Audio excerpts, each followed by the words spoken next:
আবারও একটা নতুন বছর, নতুন ক্যালেন্ডার, আরও 365টা দিন, নতুন করে শিক্ষা অর্জন করার বছর। কিন্তু আমার কাছে কি নতুন? আমার কাছে সেই পুরনো অভিজ্ঞতা, দুঃখ, যন্ত্রণা আর পুরনো দিনের শিক্ষা। আমার কাছে আপাতত এগুলো ছাড়া আর কিছুই নেই। যখন দেখি 2025-এ তৈরি করা সমস্ত পরিকল্পনাগুলোর মধ্যে কিছুমাত্র জিনিসই আমি অর্জন করতে পেরেছি,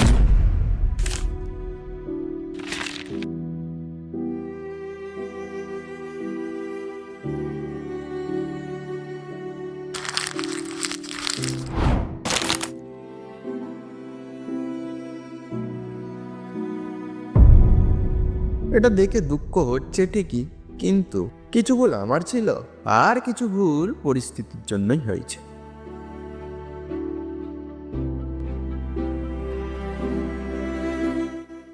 2026-এ আবারও 365টা দিন পেয়েছি।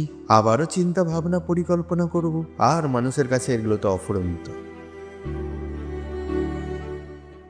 2025-এ ভেবেছিলাম এডুকেশন কন্টেন্ট সহ অনেক কিছু কাজে আমি গ্রো করব, কিন্তু সমস্ত কিছুই বৃথা। না, আসলে সমস্ত কিছু বৃথা না, কারণ আমি এগুলি নিয়ে যখন পড়েছিলাম না, অনেক কিছুই শিখেছি।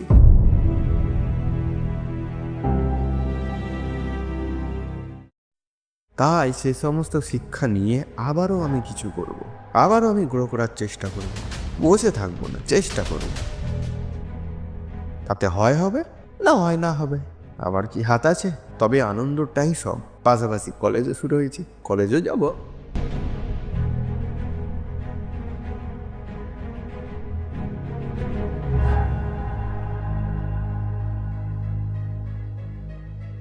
তাহলে শুধু পড়াশোনার কাজ নিয়েই পড়ে থাকবো? একদম না। বন্ধুদের সাথে বেরোবো, ঘুরতে যাব,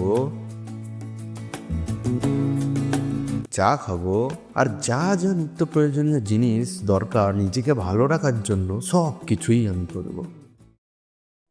আর আমি এটাও জানি, আমি যে কাজই করি না কেন, বান্ধার সমস্যা ঠিক আসবেই আসবে, আর এটা স্বাভাবিক। তা আমি এটাও চেষ্টা করব সেই সমস্ত সমস্যার সমাধান করে এগিয়ে যাওয়ার, আর আশা করি আমার মতো আপনারাও এটা চেষ্টা করবেন।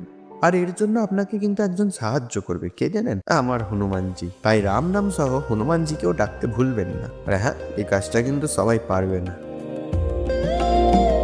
তাই অতীতে ঘটে যাওয়া ঘটনাগুলো ভুলে যেতে শিখুন, তাহলে ভবিষ্যতে আপনাকে বাদ দিয়ে দেবে। তো দেরি না করে কাজ শুরু করে দিই। আরে ওখানে কি একটা আলোর মতো দেখতে পাচ্ছি মনে হচ্ছে, চত দেখি। ও,